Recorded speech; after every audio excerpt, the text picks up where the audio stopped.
The Sedlec Ossuary is a Roman Catholic chapel, located beneath the Cemetery Church of All Saints, part of the former Sedlec Abbey in Sedlec, a suburb of Kutna Hora in the Czech Republic.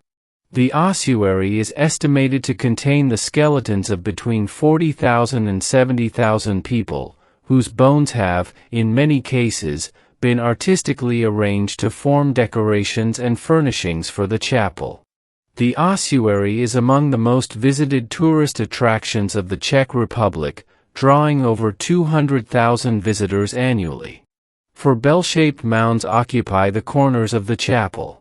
A chandelier of bones, which contains at least one of every bone in the human body, hangs from the center of the nave with garlands of skulls draping the vault. Other works include piers and monstrances flanking the altar, a coat of arms of the House of Schwarzenberg, and the signature of František Rint, also executed in bone, on the wall near the entrance. In 1278, Henry, the abbot of the Cistercian monastery in Sedlec, was sent to the Holy Land by King Ottokar II of Bohemia. He returned with a small amount of earth he had removed from Golgotha and sprinkled it over the abbey cemetery. The word of this pious act soon spread, and the cemetery in Sedlec became a desirable burial site throughout Central Europe. In the mid-14th century, during the Black Death and after the Hussite Wars in the early 15th century, many thousands were buried in the abbey cemetery, so it had to be greatly enlarged. Around 1400, a Gothic church was built in the center of the cemetery with a vaulted upper level and a lower chapel to be used as an ossuary for the mass graves unearthed during construction, or simply slated for demolition to make room for new burials.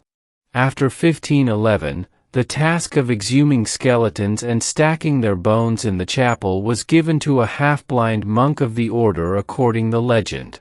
Between 1703 and 1710, a new entrance was constructed to support the front wall, which was leaning outward, and the upper chapel was rebuilt.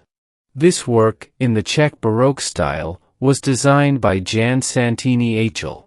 In 1870, František Rint, a woodcarver, was employed by the Schwarzenberg family to put the bone heaps into order, yielding a macabre result. The signature of Rint, also executed in bone, appears on the wall near the entrance to the chapel. In media. In 1970, the 100th anniversary of Rint's contributions, Czech filmmaker Jan Svankmajer was commissioned to document the ossuary. The result was a 10-minute-long frantic cut film of skeletal images overdubbed with an actual tour guide's neutral voice narration. This version was initially banned by the Czech communist authorities for alleged subversion, and the soundtrack was replaced by a brief spoken introduction and a jazz arrangement by Zdeněk Liska of the poem Comment dessiner le portrait d'un oiseau, How to Draw the Portrait of a Bird, by Jacques Prévert. 8. Since the Velvet Revolution, the original tour guide soundtrack has been made available. In the documentary Long Way Round, Ewan McGregor and Charlie Boorman stopped to see this church. Dan Cruikshank also views the church in his Adventures in Architecture. The ossuary is a major plot device in the John Connolly novel The Black Angel. The ossuary is used as a location for the Dungeons & Dragons movie and the movie Blood and Chocolate.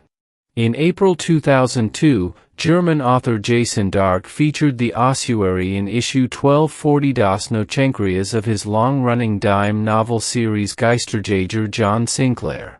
Spanish artist Vicente Ballestar depicted the chapel's monstrance of bones on the novel's cover. The ossuary was featured in Ripley's Believe It or Not and is described by Cara Seymour in the final scene of the film adaptation. The ossuary influenced Dr. Satan's lair in the Rob Zombie film House of 1000 Corpses.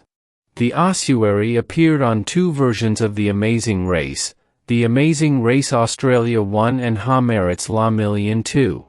A photograph of the chapel's interior was also used as the cover art for the 1998 album Nightwork, by Swedish progressive black metal band Diabolical Masquerade.